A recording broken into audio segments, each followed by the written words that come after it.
So আমরা যারা crypto মার্কেটে কাজ করি আমরা প্রত্যেকেই জানি জুলাই মাস এবং আগস্ট মাসের ফার্স্ট উইকে সমস্ত অল্টস কয়েনের উপরে আমরা কিন্তু একটা র্যালি দেখতে পাই। দেন আমরা সেই সময় দেখেছিলাম বেশ কিছু লার্জ ক্যাপের অল্টস কয়েন তাদের অল টাইম কে পর্যন্ত ব্রেক করেছিল। তারপরেই আমরা দেখেছি আগস্ট মাসের সেকেন্ড উইকে হঠাৎ করে অল্টস কয়েনগুলো এক জায়গায় থেমে গেছে, দাঁড়িয়ে গেছে। সেই রকম মুভমেন্ট, সেই রকম র্যালি আমরা কিন্তু আর অল্টস কয়েনগুলোর মধ্যে দেখতে পাচ্ছি না এখনো পর্যন্ত। এমন কি ঘটনা ঘটলো যার কারণে অল্টস কয়েনগুলো এক জায়গায় দাঁড়িয়ে গেছে? এখান থেকে আমাদের অনেকের মনে প্রশ্ন আসে যে অল্ট সিজন কি তাহলে শেষ? অল্টস কয়েনগুলোর মধ্যে কেন মুভমেন্ট আসছে না? সো আজকের এই ভিডিওতে আমরা চেষ্টা করব স্টাডি করার যে অ্যাকচুয়ালি কি হচ্ছে মার্কেটে, কি কারণে অল্টস কয়েনগুলো থেমে গেছে, অল্টস কয়েনের মধ্যে সেই রকম মুভমেন্ট বা র্যালি আমরা দেখতে পাচ্ছি না।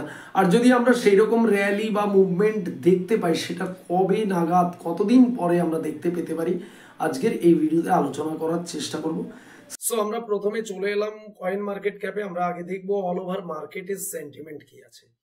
আমরা যদি মার্কেট ক্যাপটা দেখি তাহলে এই মুহূর্তে 4 ট্রিলিয়ন 4 ট্রিলিয়নের কাছে অল ওভার মার্কেট ক্যাপ রয়েছে। আমরা যদি ফেয়ার অ্যান্ড গ্রিড দেখি তাহলে ইন্ডেক্স দেখতে পাবো ন্যাচারাল রয়েছে 56% রয়েছে।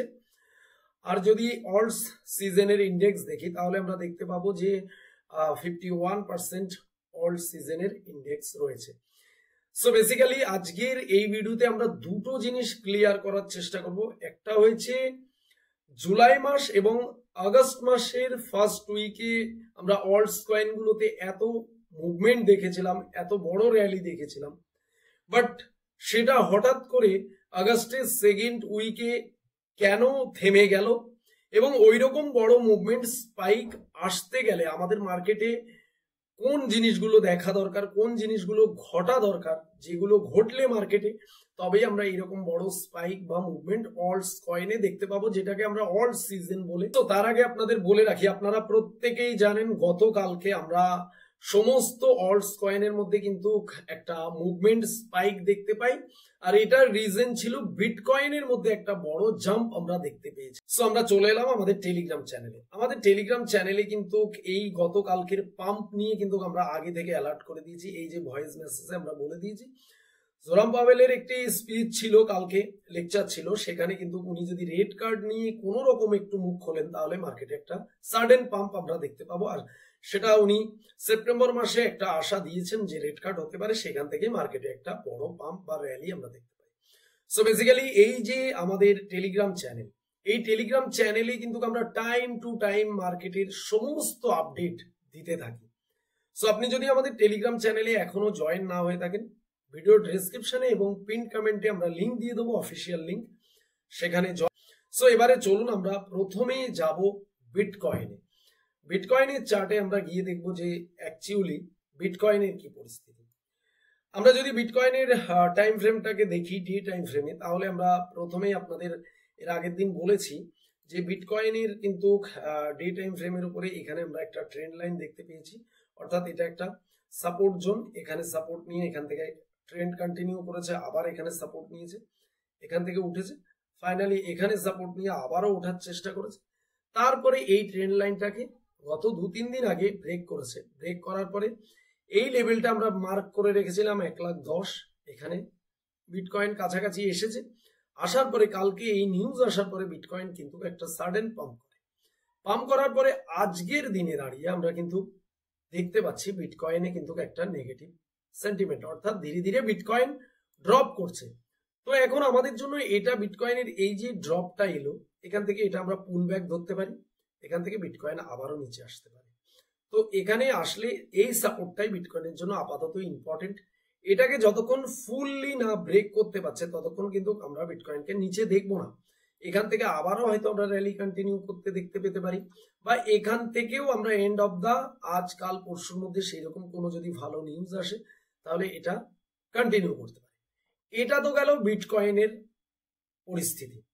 এবারে কথা হচ্ছে যে অল্টস কয়েনগুলোর মধ্যে যে আমরা একটা বড় মুভমেন্ট, বড় স্পাইক দেখেছিলাম জুলাই মাসে, আগস্ট মাসের ফার্স্ট উইকে, সেটা কেন থমকে গেল, দাঁড়িয়ে গেল কেন? এখন এক জায়গায় স্টেবিলিটি, অল্টস কয়েনগুলো একটু পাম্প করছে, একটু সো এটা দেখার জন্য আমাদের যেতে হবে bitcoin dominance. So basically bitcoin dominance আমরা এখানে 4 ঘন্টার টাইম ফ্রেমে রেখেছি। আমরা যদি দেখি এই পজিশনটা, যদি আমরা দেখি এই যে এই পজিশনটা, তাহলে আমরা দেখতে পাবো আগস্ট মাসের ফার্স্ট 1 থেকে 2 তারিখের মধ্যে আমরা একটা বড় র্যালি কিন্তু আমরা অল্টস কয়েন গুলোর মধ্যে দেখেছিলাম। দেন ইথেরিয়াম তার প্রায় অল টাইমের কাছাকাছি পৌঁছে গেছিল। তার কারণ হয়েছে এই যে ডমিনেন্স ড্রপ করার যে মুভমেন্ট, এটা কিন্তু অনেক বড় ছিল। অর্থাৎ অল ওভার আপনি যদি এই জায়গাটা দেখেন, ডমিনেন্স কিন্তু ওই সপ্তাহটা, প্রথম উইকটা কিন্তু খুব লাগাতার ড্রপ করেছে। তারপরে সেকেন্ড উইকটা পুরো কিন্তু আমরা ডমিনেন্সকে এই জায়গায় স্টেবিলিটি করতে দেখেছি। অর্থাৎ এই জায়গায় সাইড ওয়েজ হয়ে গেছে, এক জায়গায় দাঁড়িয়ে গেছে, একটু পাম্প একটু ডাম্প করেছে। এই কারণেই কিন্তু আমরা অল্টস কয়েনের মধ্যে সেই রকম মুভমেন্ট দেখতে পাইনি। গতকালকে যখন বিটকয়েন পাম্প করেছে তখন কিন্তু ডমিনেন্সে আমরা একটা বড় মুভমেন্ট দেখেছি ড্রপ করতে, এবং এই ড্রপের জন্যই কিন্তু আমরা গতকালকে আবারও অল্টস কয়েন গুলোর মধ্যে মুভমেন্ট দেখতে পেয়েছি। সো এবারে বেসিক্যালি আমরা বুঝে নিলাম যে কেন অল্টস কয়েনের মধ্যে জুলাই মাস এবং আগস্ট মাসে মুভমেন্ট ছিল, আর এখন এই মাসের আগস্ট মাসের সেকেন্ড উইকে কেন মুভমেন্ট নেই। সেটা হচ্ছে এই ডমিনেন্স সাইড বেস ছিল বলে, তার জন্য।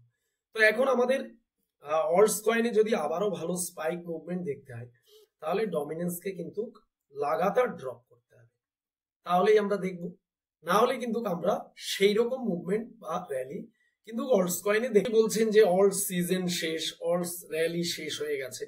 তো এই যে অল্ট সিজন শেষ বা অল্টস র্যালি শেষ, এটা কতটা কনফার্ম, এটা জানার জন্য আমাদের আসতে হবে অল্টস এর যে ইন্ডেক্স সিজনের, সেখানে। সো আমরা চলে এলাম অল্টস এর ইন্ডেক্সে। তো এখানে যদি আপনারা ইন্ডেক্সটা দেখেন, এই মুহূর্তে 35-এ এটা চলছে। অল্টস র্যালি বা অল্ট সিজনে আমরা প্রতিবার দেখেছি এই ইন্ডেক্স 75%-এর উপরে কিন্তু গেছে। তারপরে 75 থেকে 90 পর্যন্ত এই ইন্ডেক্স উঠেছে। ওঠার পরে যখন ড্রপ করেছে, তারপরে আমরা বেয়ার রান বা বেয়ার সিজন অর্থাৎ অল্ট সিজন শেষ হতে দেখেছি। সো সেখানে দাঁড়িয়ে আমরা এখন রয়েছি 35-এ, যেখানে আমরা এখনো 50, 60, 70-এই পৌঁছাতে পারিনি। তো প্রিভিয়াস ডেটা ওয়াইজ এখন আমরা অল্ট সিজনের একদম আর্লি স্টেজে রয়েছি, শুরুতে। তো এখান থেকে অবভিয়াসলি ইন্ডেক্স প্রিভিয়াস অনুযায়ী উপরে যাবে, আমরা কিন্তু অল্ট সিজন দেখতে পাবো। অল্ট সিজন জাস্ট স্টার্ট হয়েছে, আর্লি স্টেজে রয়েছে। এখান থেকে ধীরে ধীরে আমরা আশা করছি ওপরে যাবে এবং অল্ট সিজন আমরা দেখতে পাবো। সো আমি লাস্টে এটাই বলবো, আপনি যদি মার্কেটে অল ওভার লং টাইমের জন্য দেখেন, তাহলে মার্কেট কিন্তু অল ওভার বুলিশ রয়েছে, এখনো মার্কেট বিয়ারিশ না। যারা শর্ট টাইমের জন্য মার্কেটটাকে দেখছেন, তারা প্যানিক হচ্ছেন, ভয় পাচ্ছেন, তাদের ব্যাপার আলাদা। আপনাদের বলবো মার্কেটকে লং টাইম, লং ভিশনের জন্য দেখুন, সময় দিন, তাহলে মার্কেটে ভালো রেজাল্ট আপনারা আশা করতে পারবেন। সো আজকের এই ভিডিও যদি আপনার কাছে এতটুকু ইনফরমেটিভ মনে হয়, ভিডিওটা দেখে আপনি কিছু বুঝতে পেরেছেন, শিখতে পেরেছেন, ক্ল্যারিটি পেয়েছেন, তাহলে ভিডিওতে একটি লাইক করবেন। চ্যানেলে নতুন হলে অবশ্যই চ্যানেলটিকে সাবস্ক্রাইব করে রাখবেন, পাশের বেল আইকন প্রেস করে রাখতে ভুলবেন না। আমরা ভিডিও দিলেই নোটিফিকেশন আপনাদের কাছে সাথে সাথে চলে যাবে। আর ভিডিও ডেসক্রিপশনে অতি অবশ্যই আমাদের টেলিগ্রাম চ্যানেলের লিংক রয়েছে, জয়েন হতে ভুলবেন না। সো দেখা হবে নেক্সট ভিডিওতে, সবাই ভালো থাকবেন।